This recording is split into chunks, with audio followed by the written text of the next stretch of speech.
Timothy was born on April 23rd, 1968 in Lockport, New York. He was raised by his dad. It was said that Timothy was like possessive, stubborn, and determined.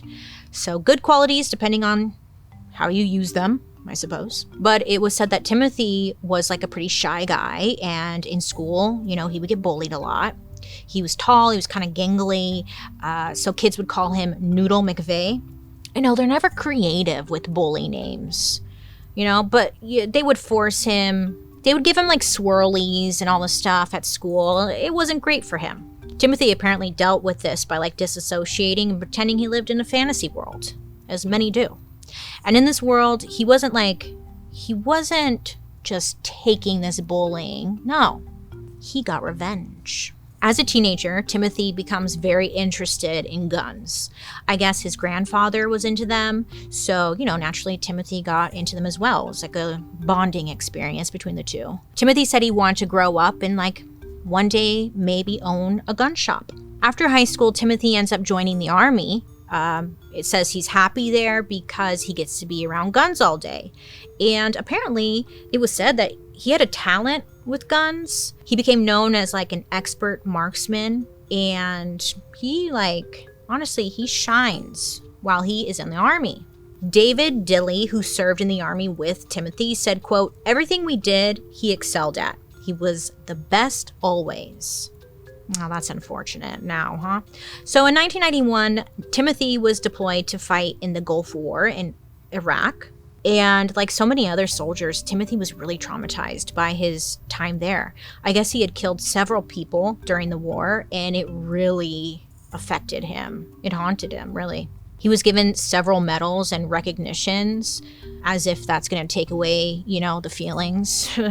And he was even given the opportunity to join Special Forces.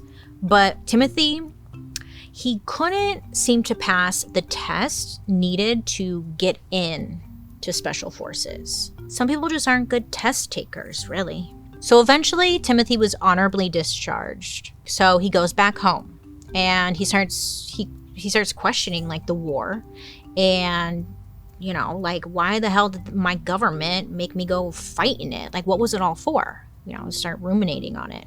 And in an interview that Timothy did with 60 Minutes, I know, I was like, what? He said, "I went over there hyped up, just like everyone else. What I experienced, though, was an entirely different ballgame. And being face-to-face close with these people in personal contact, you realize they're just people like you." So he's home, he's got a lot of free time. What do you do when you have a lot of free time and there's no internet yet? He starts to read. And Timothy becomes obsessed with this book called The Turner Diaries. I was like, do I mention this book? Because I don't want to bring like more awareness to this book, but it has to be mentioned for the story. Because The Turner Diaries it's a fictional book about a revolution in the United States that is led by anti-government groups. And listen, the author of this book is a neo-Nazi and a founder of a white nationalist group. So how do you think this book is gonna lean? It's not ideal. It's not inspiring for everyone, you know? Oh, it's bad. In the book, an anti-government militia kills like all the Jewish and non-white people and then massacres all the, quote, liberal actors and politicians. I'd for research, you know, I read a lot. So I tried to read this, but it was just making me so mad. It was making me so mad. I couldn't finish. It was stupid. But a lot of people read this and they're like, oh my God, this is the shit. It's embarrassing. And you might be thinking like, hey, it's just a book, you know, like whatever. But if it's in the wrong hands, it could be seen as very inspirational to some. And Timothy, he was reading this and he was definitely inspired. So online, I was noticing that a lot of people refer to this book as like the Bible for extremists and racists. But when we spoke to our expert for today's episode, he told us that the author actually planted that idea himself. He called it the Bible for like extremists and racists. And then people just started repeating that. So I guess you could just do that.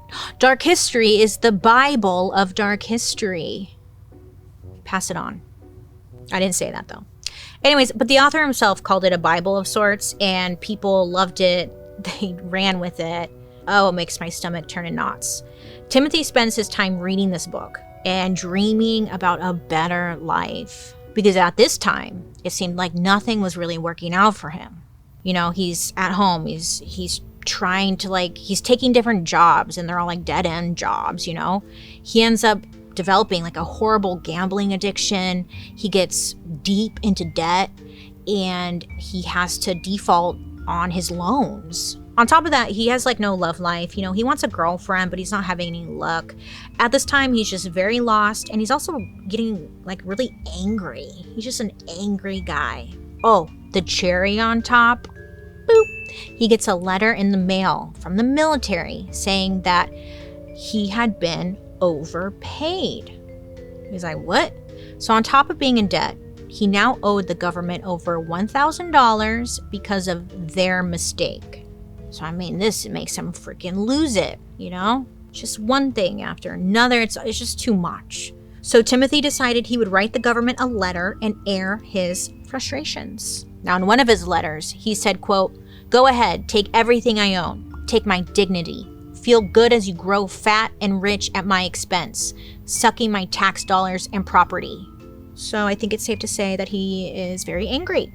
To be fair, it does suck when the government comes hey, we want money, and you're excuse me? I want money too. Cute. It would piss any of us off, really. So when the Waco massacre happens, Timothy's watching this and he's in a really dark place, and he's watching the explosion of the compound on live TV, and he's triggered. He thought that Waco was a perfect example of what happens when the government punishes its citizens for not following the rules. And he obsesses over the death of those 75 people. So, he's not in a good place. He kind of needs comfort, maybe some community, and he starts going to gun shows. He found that at the gun shows, there was a community of people who felt the same way about the government. They're like, hey, you hate the government? I hate the government too. What? He starts to hyperfixate on the Waco massacre, and he's like, I'm gonna get revenge. Apparently, he would print out little cards with the name and address of one of the FBI snipers who was present at Waco. So on the card, it was kind of suggesting, hinting that, hey, maybe you should take care of this guy. He killed someone. Maybe if you killed him. So he's suggesting that someone should kill this FBI sniper, but not really saying it. Does that make sense? I think that makes sense.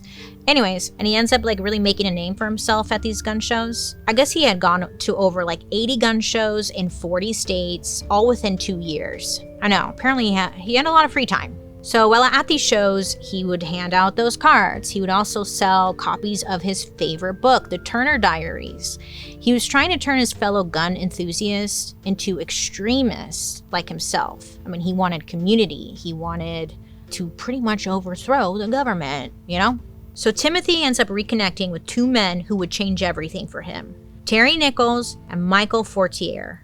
So Timothy, Terry, and Michael, they actually had known each other from their time in the military. They even made an effort to stay pen pals afterwards. So in 1994, Timothy calls up Michael. I guess at this point, Michael had fallen on hard times, and he was also said to be struggling with an addiction to meth. So it was not the best place. So Timothy calls him up, and he's probably thinking hey, he just wants to get together or whatever. No. On the phone, Timothy tells Michael it's time for action. Now Michael's confused because he's like, what? Meth? He's like, no, action. He's like, what does that mean? Timothy goes on to explain that they need to get the government's attention by bombing a government building. I know, I'd be like, what? That's a jump.